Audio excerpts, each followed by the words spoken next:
Hey guys, Professor Bill of Comic Book University, and in this week's Marvel Superheroes Advanced Role-Playing Game System, that's the blue book, we're going to be talking a little bit more about talents, but enough with all the violence, the weapon skills, the physical skills, all right, the head-butting people in the teeth skills, all right, enough of that. Let's talk about some more professional skills, namely, well, the professional skills. All right, so let's get right down to this. Skills in this category, by the way, there's page 89 in your blue player's book.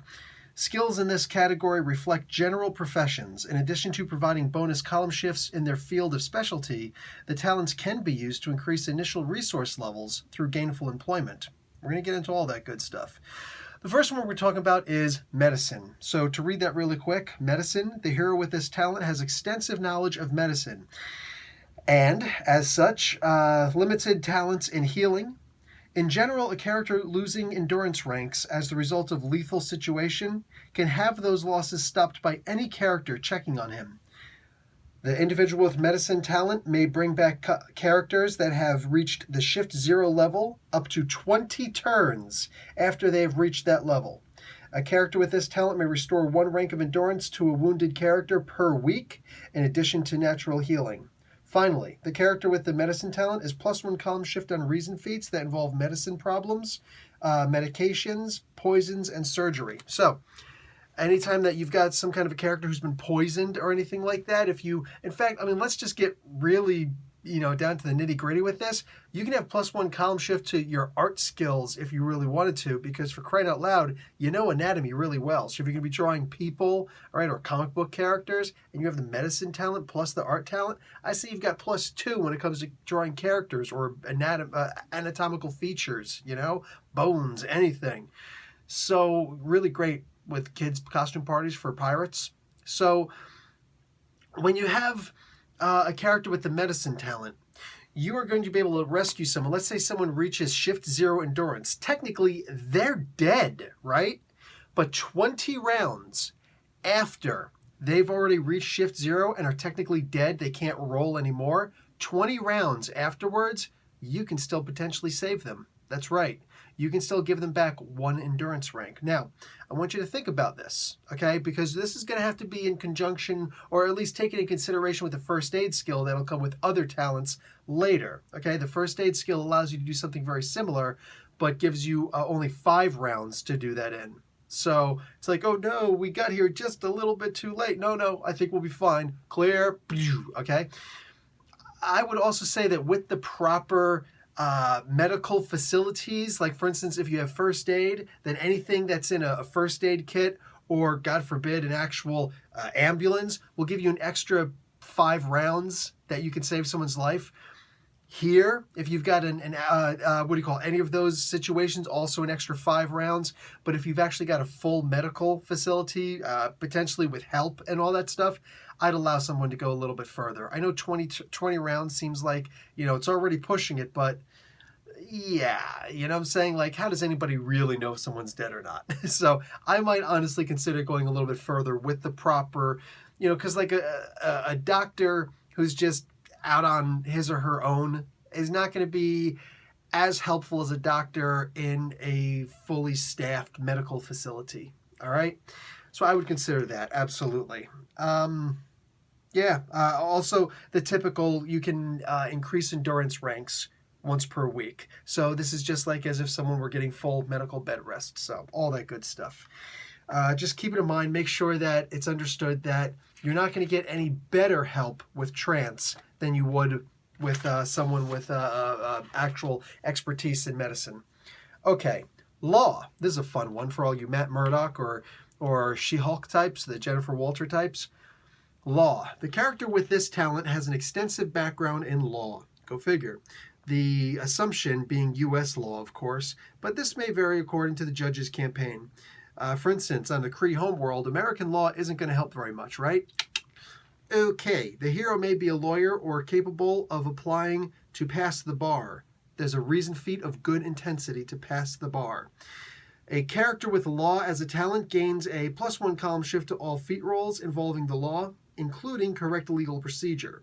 A character without law gains no benefit to reason feats, and in addition will have to make more reason feats than a character with the law profession or talent. So take that into consideration. If you actually have the law talent, you are well studied in the books. Not only are you well studied in the books, but you actually know where to find these items in the books. Those law books, man, that's something else, dude. Like, you ever try and look in a law book? It's a little tiny writing and all that stuff. Plus, when you go to law school, I know this because I've considered getting into pre-law. I am still considering getting into pre-law, maybe after I finish my MBA. But the point is, damn it, dude. Like, your first year of law school, all that you're really doing is you're studying constitutional law, and you are reading amendments and dissertations, and you're just reading books on law. You're reading papers on law. You're doing case studies, you know?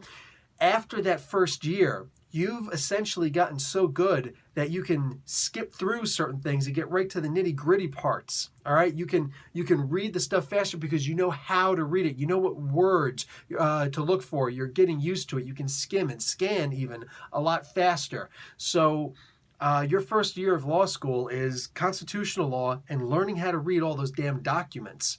So keep that in mind. That's a huge aspect. If you can walk into a law library or see someone's bookshelf with all their law books and actually know where to go to find what you're looking for, that alone is worth the law book and the law talent as far as I'm concerned. But it's even better than that. Your +1 column shift to all your reason feats, and you'll have to make less reason feats. Now, how does this work? Well, let's face it. How many people know the difference between a restraining order and a temporary restraining order? You know what I'm saying? How many people know the difference between, let's say, for crying out loud, I'm trying to think of some of the things I know, but I'm hoping you get some of the ideas, right? There's certain, like when can you actually call for an objection? You know what I'm saying? When is something considered witness tampering or leading the witness? All right, what's the difference between those two terms, those two labels right there? Knowing these things is very important. All right, there's a lot of times a judge will even say, if you're not an actual lawyer, a judge will actually say, I'm going to need you to sit down and just relax a little bit. All right, there are many times that you can wind up completely screwing up. Even if you're your own lawyer, they also often say, do not represent yourself in court, particularly if you are a lawyer. Don't do that. Just don't do that. No, particularly if you're not a lawyer. It doesn't matter. The point is, don't do it. Don't ever do it. So understanding the law is a very crucial, big deal. And we're going to get more into that when we talk about law enforcement. But the idea is that if you're going to make a campaign where a character may have to go up to testify or whatever, and is going to be representing his or herself, my recommendation is, if they have the law talent, have a certain number of times that they will have to roll throughout the course. And let's say you've got to get this many red feats, this many, like, if you're going to have, like, let's say you're going to have to do 5 feats in this law case, okay? So let's say your opening statement, your closing statement, and then what do you call it? Your own evidence submission, and then a cross like, let's say what do you call it? Talking to a witness, or talking to your own client, or talking and doing a cross examination. All right, all of those things, and depending on how many things you're doing, that's how many you'd be doing. And you've got to get, let's say, whoever gets the most successes and the level of successes. So if you get 3 failures and I get 5 failures, but I also get 2 red feats and the most you got is 1 yellow and a whole bunch of greens, there's a chance that I could actually win the case. You know what I'm saying? And of course, if you get the same amount in some way, shape, or form, well, then it's jury is deadlocked. All right, you could do something along those lines. You can really have some fun with this. But if you do not have the law talent, or nobody has the law talent or has the sense to hire a lawyer, well, then I'm gonna have to say that you would have to double all of those reason feat rolls.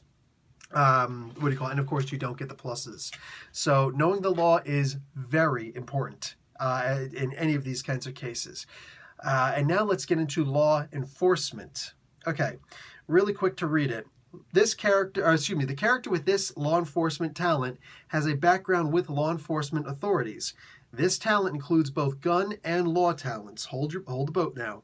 And the character, if still a member of a law enforcement agency, may legally carry a gun and make arrests. Okay, I'm going to suggest changing this up a little bit. You don't automatically get the gun talent with law enforcement. I would say you can have guns in regards to certain police issue guns. okay? Whatever you yourself would actually, because if you're a regular beat cop, sure, you know how to use certain 9mm, okay? Are you going to know how to use a riot shotgun? How many riots have you actually been in? You know what I'm saying? Let's say you're going to get the, what do you call it, a SWAT position. Okay, then you've probably got marksman. You know what I'm saying? You probably got law enforcement and marksman. For me, I think that the most important thing to remember is that this talent, for me at least, is not about what you know. It's what you're permitted to do. Excuse me. So if you're a regular beat cop or something like if you're a meter maid, you know what I'm saying? Well, then you're probably not gonna have a whole lot of gun training. I mean, let's just be realistic, all right? If you're a retired cop, yes, you'll have the guns talent, whichever gun talent that that you would probably have had. I doubt you've made your rounds through the entire police force and you know how to use sniper rifles and the assault rifles and all that crazy stuff. I highly doubt it. I sincerely doubt it. But play the game however you want to play it. But to try and make this a little bit more realistic, a couple of limitations on what you can do. You know what I'm saying? If you are a retired cop, I would say you then, first off, let's just go if you're an actual cop. If you're any kind of a cop whatsoever, you have the ability to make arrests. Now, lawful arrests, unlawful arrests, not really the important thing. If you make an unlawful arrest, the way that that we respect police in this country, and in most countries at least, most Western countries that I'm familiar with, but that would, unfortunately, we'll get into the Middle East and stuff like that another day. Ask me questions. But the point is, cops usually get away with. Actually, I'm gonna say something really mean here, and I'm not trying to get political on this at all. Cops can actually get away with murder. So, oops, I accidentally killed somebody. If you accidentally killed somebody, you're probably going to jail for life anyway. If a cop accidentally kills the wrong person, it's usually assumed, well, this is a cop. He's got a really dangerous job. It's a rough life. What are you going to do?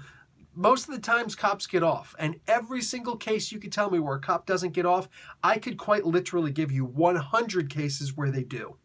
So cops usually get off. Cops have great union representation. That's crucial. While throughout history, police departments have often been sent to break up unions for other workers, their union, nobody can break up their union.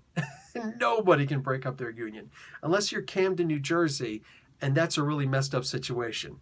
That's a messed up situation. You go look that one up. But cops have protections. That's one of the main things that they've got. You know the situation. Did you just lie to a cop? Are you going to shoot a cop? Okay, there's certain things that even well-respected criminals are simply not going to do. A young tough may decide to, take a shot or try to hurt a cop, try to kill a cop, okay?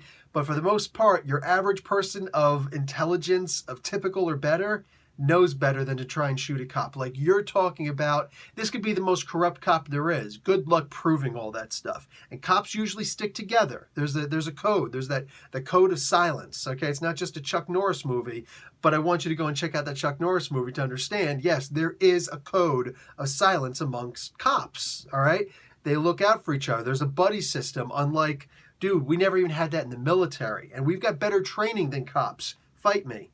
But we don't even have that kind of a system. Like, we're really quick to be like, no, this guy went a little bit crazy right there. Cops don't usually have that. Cops will have access to psychological affiliates. All right, they'll be able to go and visit a psychologist for free. There's certain things that cops can get away with, even if the salary isn't great. There are other fringe benefits that cops have. Cops can also often have contacts within the police force, like their own members or not, and just still be able to get their hands on things that normal people can't get their hands on. It's not about what you know as a cop. Hell, I know they sit there and say, you've got some talent in law. You've got very little talent in the law. You understand that you can give somebody a ticket and how to write a ticket if they run a red light and things like that. But just look at Law and Order. Like, I know that it's just a TV show. I've got a friend my best friend growing up in high school became a police detective in the township that we grew up in. You know what I'm saying? And I know plenty of other people who are cops also. I have a whole bunch of friends who became cops. But like my best friend actually became a detective. All right, so I get how the police forces work. When I was in the Army, I trained getting my expert infantry badge right next to the New Jersey Police State Troopers. You know what I'm saying? So the best of the police department in New Jersey, and I saw their training. I've talked to these guys in our downtime. Yeah, it's not necessarily about what they know. Many times you'll see, okay, officer, that's not actually a crime. What you're talking about right here. Deal with the judge. All right, I'm giving you a citation. You can go and take it before a judge if you want. And many times the cop will be wrong. The cop is never going to get in trouble for something like that. Ever, ever, ever going to get in trouble for something like that. Police have protection. That's the main thing about the law enforcement talent. Let's say you're a retired cop. Even if you're a retired cop, you're not legally allowed to make arrests anymore. Hey, you may still have your badge and you could fake it. All right, you can fake it. But you don't have the legal right to arrest anybody anymore. But what you should have is a contact. And I'm talking about a good, strong contact with at least good 10 resources involved, backing up that contact. You've got somebody on the inside, all right?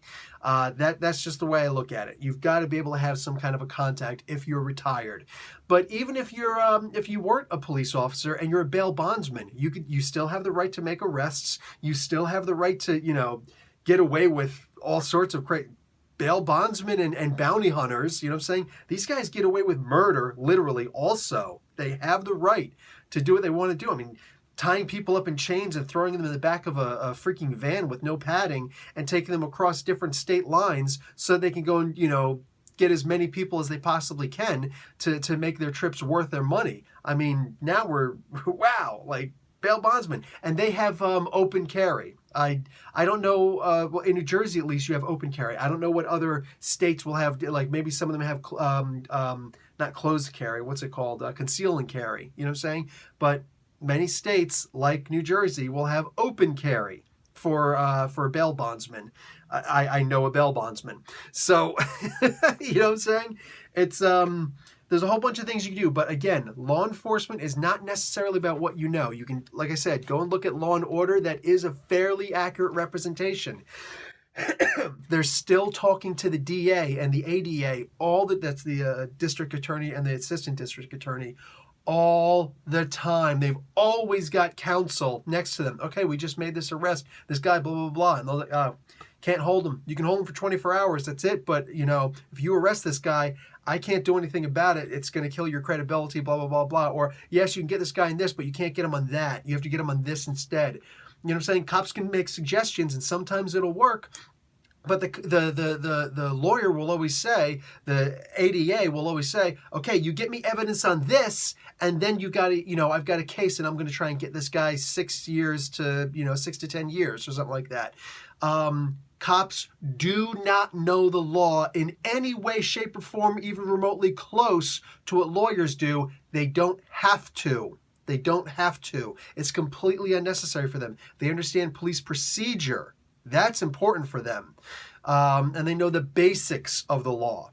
So you sit there and say, oh, well, there are cops out there that don't know what diplomatic immunity papers look like. You know what I'm saying? So a lot of times, people with diplomatic immunity will be brought into the station, and they'll be immediately released by the lawyers who will see this stuff and be like, okay, yeah, you cannot hold this guy. I don't care if he shot somebody. We can send him back to his country, but you can't hold him. Can't do that. Sorry. That's just the way it works. All right. So no, I do not agree with what is said in here about law enforcement entirely. You can have certain guns talents and certain understanding of the law, but not anywhere near what an actual lawyer does, not even remotely. Again, it's your game. Okay, pilot. This one's a little more front and center. The character with this talent has a working knowledge of most aircraft and receives +1 column shift with all feat rolls involving an aircraft that the character is controlling, including control feats, agility feats, and reason feats involving aircraft handling and design. Going to completely disagree with that. Let's move on. A character with a background that would permit it, such as a hero who is an alien, may extend this talent to spacecraft as well. This is really loose. We're playing really fast and loose here. Look, if you've got, let's say, the pilot talent and you want to make it astronaut, okay? then yes, I would say that you've also got, but you'd probably have to take like military also. You know what I'm saying? You'd probably have to take the military background also. If you fly commercial airliners, you're probably not going to have any idea whatsoever how to fly a single engine or a twin engine fighter jet. You know what I'm saying? What do you call it? Pilots in the U.S. Navy don't know how to fly a MiG.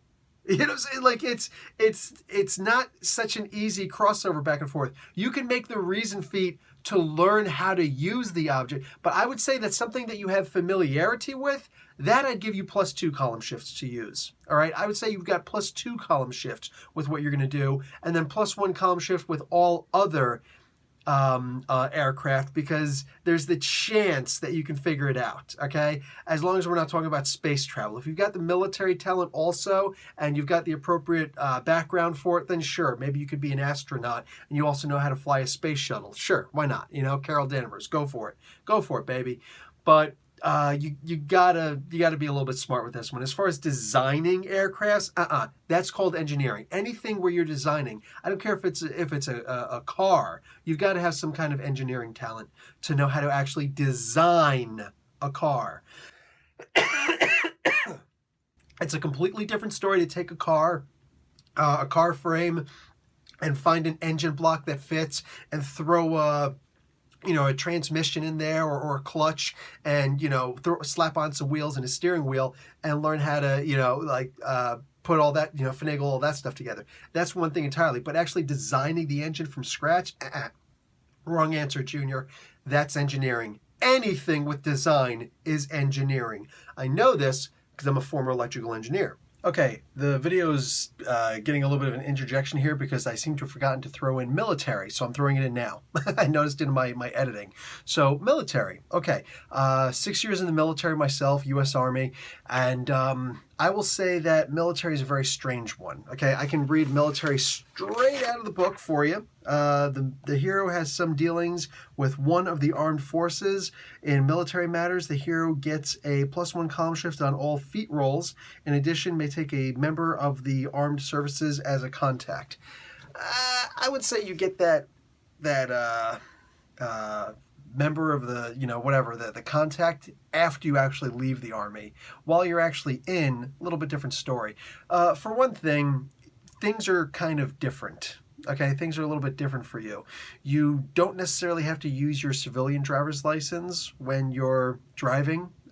You have access to all sorts of different kinds of military vehicles. It's mostly about access that you have there, but there's other things also. Case in point, rank identification and understanding your military bearing and other aspects. Case in point, there are many places where you can go and you could try and sneak into certain places and do certain things. Anybody could put on a freaking gown and walk around like this with a mask on and infiltrate a freaking medical facility. You try infiltrating a military base, watch what happens to you. See, because you go walking around, unless you're a ninja and you're perfectly hiding those shadows all the time, if you're just walking around, you put on a uniform, do you know where all the patches on your uniform go? Do you know where the ranks go? Like exactly where the ranks go. Because I can assure you, even though I was in the military for 6 years, I usually had somebody attach my rank appropriately, somebody on base who was a tailor. You know what I'm saying? Because I'm not going to take the chance that my rank is just a quarter inch off the way and somebody, some exertive a captain, most likely a second lieutenant, comes along, a butter bar, and it's just like, oh, what the heck is this? Gets out the tape measure and what. I was like, dude, you better get off me, man. What's the matter with you? I don't need all that nonsense. You know what I'm saying? If like I was an infantry soldier, I know that I wear my cross rifles up on my lapel, but if I wasn't a good and proper infantry soldier, I wouldn't know that in my dress greens the dress greens, that you're supposed to wear the blue disc in the background. You don't have that baby blue disc in the background. Somebody's going to recognize that, be like, excuse me, soldier, what's your name and rank? Who are you exactly? What company do you belong with? Why are you missing this? You know what I'm saying? They might even get to the point where they ask you, do you know what the name of the base is? And listen, I'm telling you, with any little thing, like having the patch on the wrong way. Do you know why the flag, the U.S. flag, is always facing the opposite direction? It's because you're never supposed to, the flag doesn't retreat from battle. You understand? Like it's a strange kind of thing. Like that's our military tradition. That's what we're all about. If you have a unit patch on your left shoulder, it means something entirely different from having a unit patch on your right shoulder. The same unit patch. All of these things mean different things. Understanding why a flag would be at half-mast. You know what I'm saying? Why we might actually turn a flag upside down. Yeah, all of that happens. How to actually properly burn a military flag, an American flag. A lot of people are like, oh, never burn a military flag. You were never in the military before, so you have no place to speak. When you're in the military, you know that's how you honor a flag when it's time to retire that flag because it's ripped or you know weather worn or something like that. That's how you honor the flag because you can't just throw a flag in the freaking garbage. You can't shred it or something like that. No, you burn it. It's served its time. That's the true respect of a flag. So there's all sorts of different things like, you know, how to properly salute, when to salute. There is one time and one time only that you salute while you're indoors. Yeah, you know that? Do you know when that is? If you do, you have the military talent. So there's so much to do with the military. As far as guns talent with the military, kind of. You certainly have a wider access to guns, but not all guns. Case in point, something that I've always found that, you know, while I was in from 93 to 99, I always felt that we were sorely lacking in the idea that we never actually had any kind of training on how to use the AK-47. On my own, I know the history of the AK-47, but I've never actually learned how to use an AK-47. That's a shame. We should learn how to qualify an AK-47 because this is, after all, the weapon of choice of our enemies, and it does make a very distinctive sound when fired at us. And you don't actually have to be in the military to know where that comes from. This is my rifle. This is my gun. You know what I'm saying? Like all these different things, different jokes while you're in the military, all sorts of different things. The military gives you a lot. Understanding what's the difference between a quartermaster and some pencil pushing, you know, desk jockey. Like there's an understanding of, you know, what's a PX, what's a commissary. There's a lot involved, and that's just being on a base. You know what I'm saying? Understanding what a bivouac is, understanding how to actually set up a tent, how to have a cold fire. You know what I'm saying? All sorts of different things like that. There's lots of different aspects of being in the military, a whole lot. So survival, a huge aspect of being in the military. If depending on which field of the armed forces you were in, you might very well have survival. You know what I'm saying? So there's a lot. There's a whole lot to do with it. So be smart. Be smart with it. I know when I was in the military, in the infantry, I knew how to actually disassemble and clean my M16 A1 while blindfolded. And mind you, I was a 60 gunner. So I knew how to do it with the M60 also, but I know how to do it with an M16 because everyone has to use an M16. So it's a funny thing. You know what I'm saying? It's a funny thing. There are a lot of aspects to being in the military. And for the sake of conversation, not just knowing dress and decorum and things like that, for the sake of conversation, you can also say certain maneuvers you can get pluses in. If you're going to hide for the sake of sniping, yeah, you get +1 column shift. If you're trying to avoid being shot by doing a low crawl or a high crawl to move a little bit faster, you can get a +1 column shift to dodge. You know what I'm saying? Close quarters combat. You know what I'm saying? Maybe you get a +1 column shift to maybe certain talents come a little bit easier to you, like martial arts A and C should come a little bit easier to you, as if you've got the student talent. If you do have the student talent, it's even easier still. You know what I'm saying? Like there's so much to do in the military, so much that you're capable of doing, and it could literally explain your entire background. But yeah, absolutely, certain maneuvers and things like that you would do in combat. Absolutely. You know what I'm saying? Understanding the difference between getting the high ground and when you should probably consider staying downwind. You know what I'm saying? Yes, those factors do come involved. It's not just Arnold Schwarzenegger in Commando. You know what I'm saying? Certain aspects of the military will give you different abilities, different skills to use with your talents. Okay, let's move on to something else now. Now we're going to get onto business finance. Business finance is fun. And I would say that you'd also have a specialty with this, but let's get into business finance. The hero is familiar with the world of business, corporate finance, and how money works. Initial resources are a minimum of good. This is where your resources feats come into play. There's another one later too. But your minimum resources for having this talent are good, which means if you roll typical or whatever, you got good, okay? It doesn't give you a +1, but anyway. And the hero gains +1 column shift to feats when dealing with money. The hero gains a contact in the professional category. Okay, what's said is said, but I would switch it up a little bit. I have a bachelor's in business with a specialty in marketing. I'm starting my MBA in 2 months. You know what I'm saying? In 2 months from the time that I'm recording this. November. Basically, it's September 2nd when I'm recording this. So starting in November, I'm starting my MBA. And I can assure you, business is very different from what's being explained here. I don't believe that you got a +1 column shift with money. Absolutely not. If you're going to take business, so I'm going to say you got +1 column shift with handling a business. Okay, handling and actually like owning and operating a business. So anytime that you're talking about, okay, moving money, hiring and firing employees, finding out if somebody's cheating, finding out if somebody's not working up to their potential, anything along those lines, business deals, negotiations, anything like that, +1 column shift. Now, if you have a specialty in accounting, let's say, boom, +1 column shift when it comes to money. All right, any kind of a money situation. And yes, if it's coupled with your business skill, then it's a +2 column shift. Why not? If you're a marketer, +1, or if it's related to your business or a business that you're a part of, that you know the inner workings of this business, +2 column shifts. When you're talking about dealing with advertising or promoting or writing a press release, okay? Finding free ways to do certain things, okay? Charity work, you know what I'm saying? Getting people excited about a product, okay? Anything like that, or an event.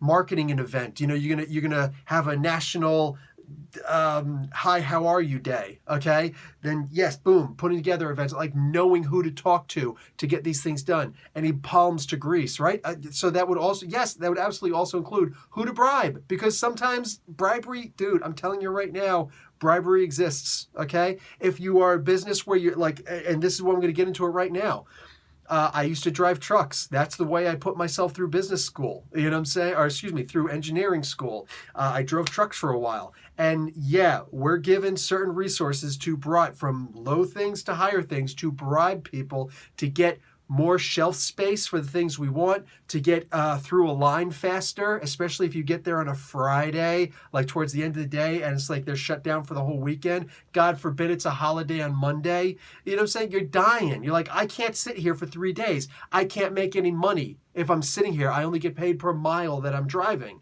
So you learn how to actually grease palms. How much is a good bribe to make? All right. So there's so many different ways, and that would, you know, be involved in logistics. You know what I'm saying? If you're a regular driver, that's one thing. But if you're the guy who's in charge of logistics for your company, +1 in business matters, +2 when it comes to matters of logistics. Okay. So shipping routes.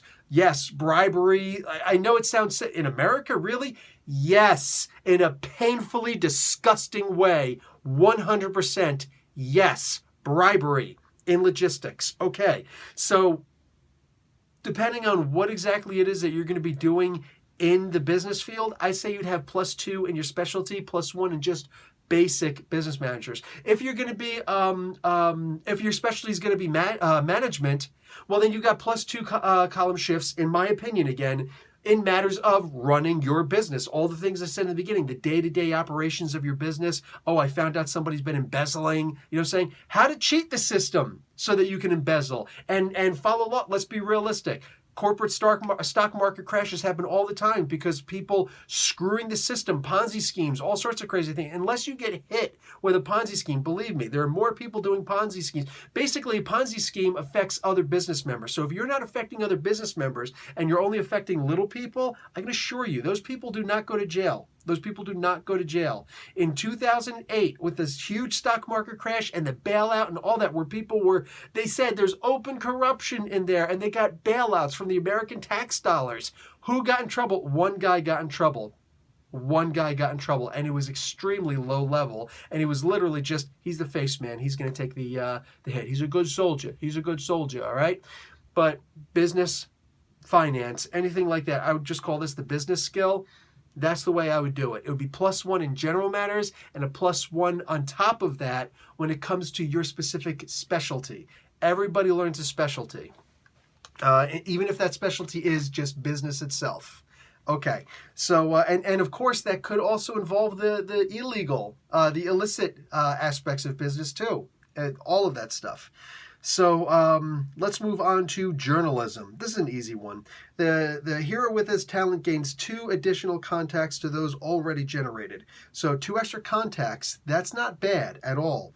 These contacts should be connected with the media in some fashion, such as a local newspaper, a radio, or a TV station, or as sources like local law enforcement, political circles, or snitches in the criminal underworld. Heck, one of those contacts could be Professor Bell, because, hey man, anytime I want to do something with comic books, I need to know something with comic books, and this guy, he's got his comic book channel, website, all this other crazy stuff he's doing. This guy knows all sorts of comic book people, you know what I'm saying? Like, he talks to people, they know him, he knows them, get interviews and things like that. You know what, I really need to talk to, let's say, Brian Michael Bendis. Okay, maybe I can't help you there, but I can help you out with certain other characters. You know what I'm saying? Maybe you want somebody bigger than Professor Bell. The point is, you want to find somebody who knows what they're doing.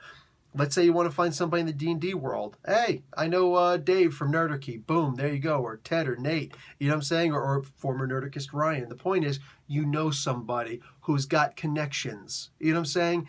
So it's basically an entire network. You know, and when push comes to shove, hell, Turk may be one of your people. Maybe a superhero is one of your people. You know what I'm saying? Maybe you've got a connection with Spider-Man, not Peter Parker, mind you, but you've got a connection with Spider-Man.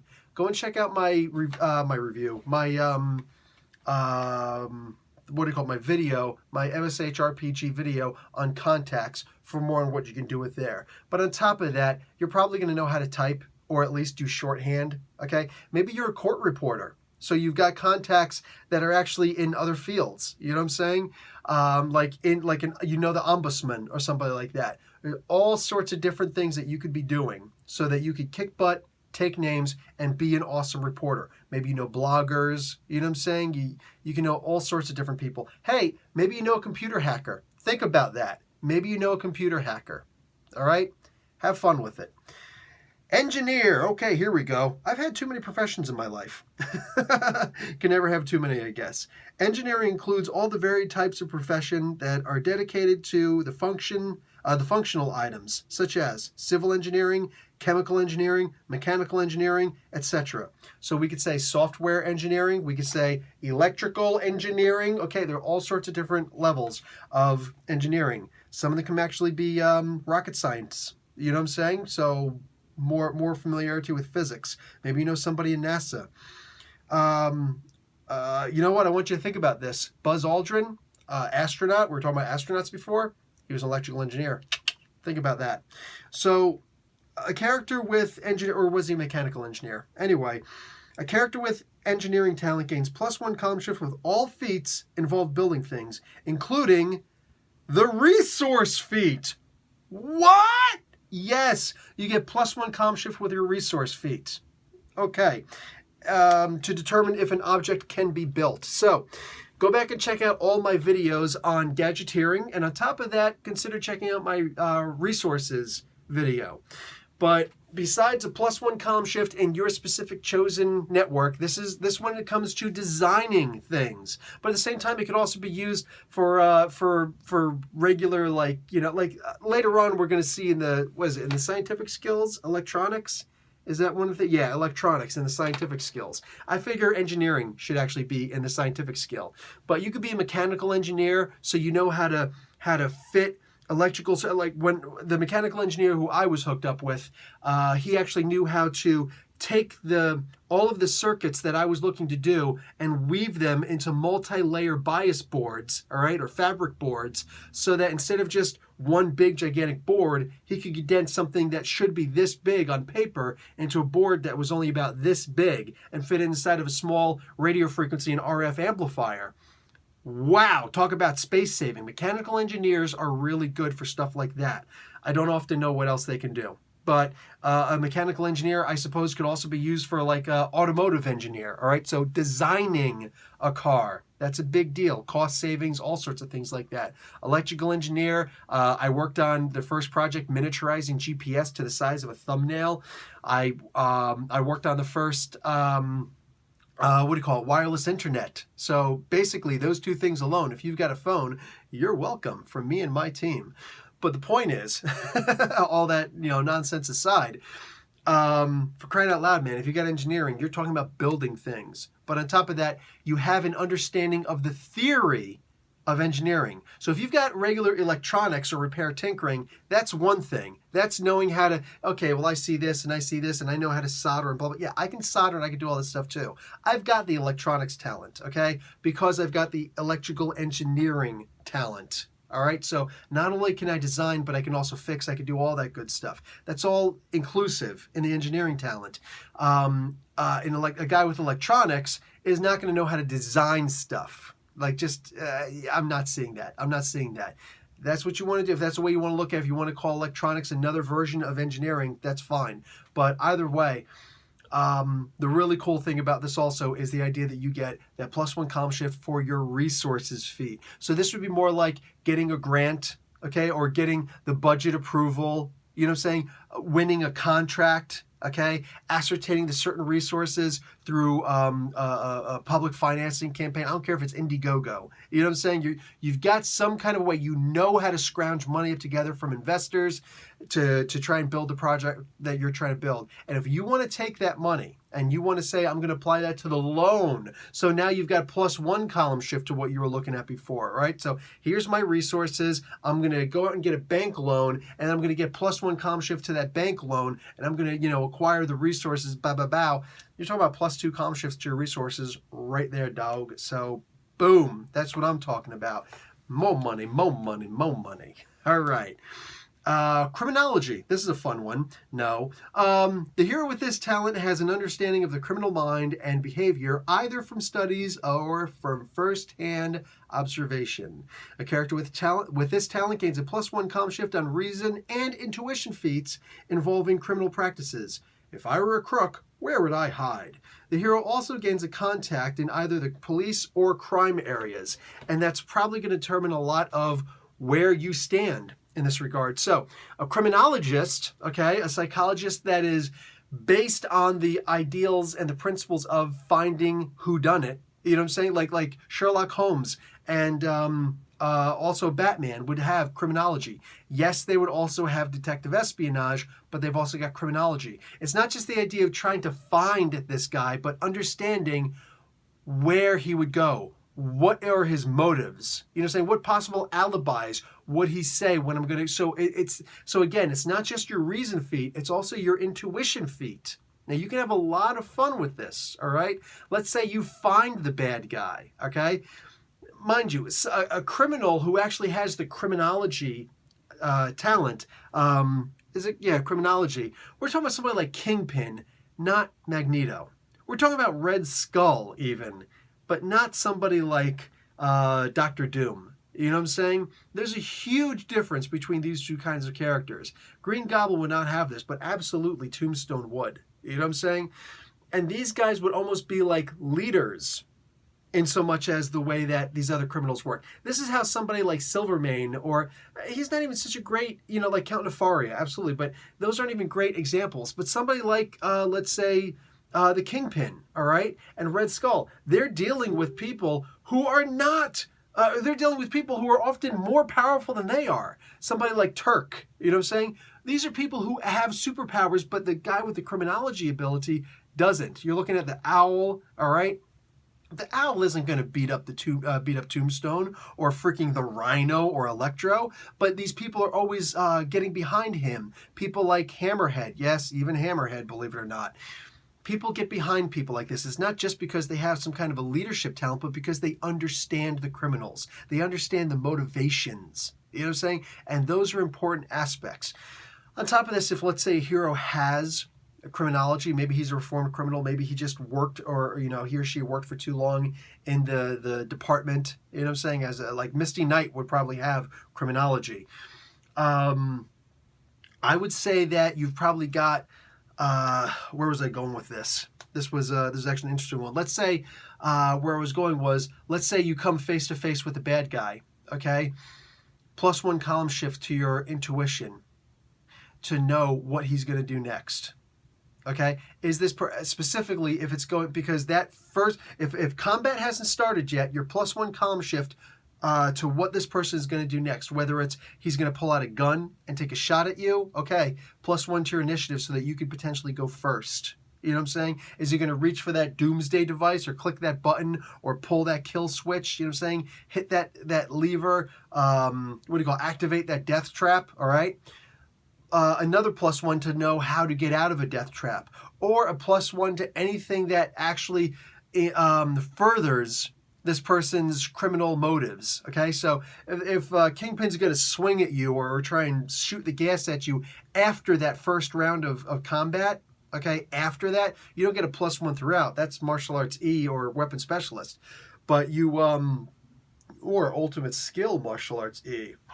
So let's say you were to instead, he's swinging at you, he's going to punch you, he sends the bad guys in. Nothing, that's one thing. But, excuse me, if he's about to go and hit that button to slide that wall down to get on the other side, maybe the judge will give you a +1 unless he really wants him to escape. Maybe he'll give you a +1 to try and get through, or because you know that he's about to do that, or a +1 to get through that wall after it's already been sealed. Whatever. Anything that's going to be furthering the criminal's goals. Beating you up is not furthering his goal. That's just you getting in the way and him having to deal with you. But if it comes to him actually furthering his goals, then you got a +1 to that. That's my outlook on it. Okay, let's continue because this is obviously a long one. Psychiatry. This is a really fun one. The hero with this talent has a background in studies of the mind.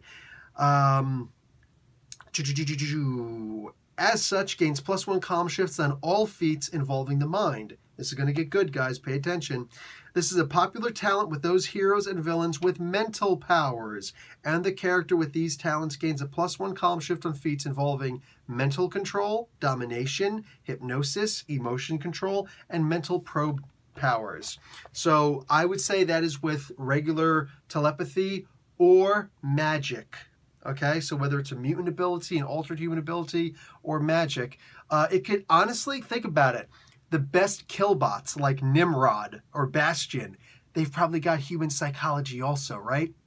You could get a certain specialty in this and have AI psychology. Now, wouldn't that be interesting? So you know how to talk to Jocasta and Machine Man and Doombots even. You know what I'm saying? You'll understand all of these characters better.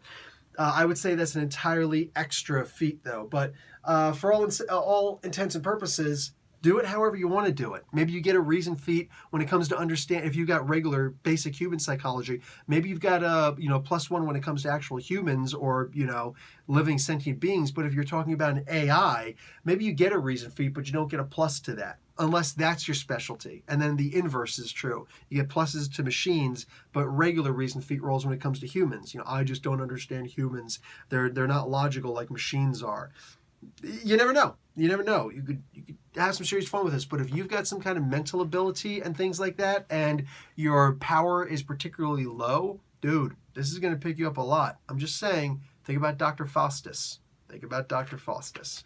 Okay. Last but certainly not least, Detective Espionage.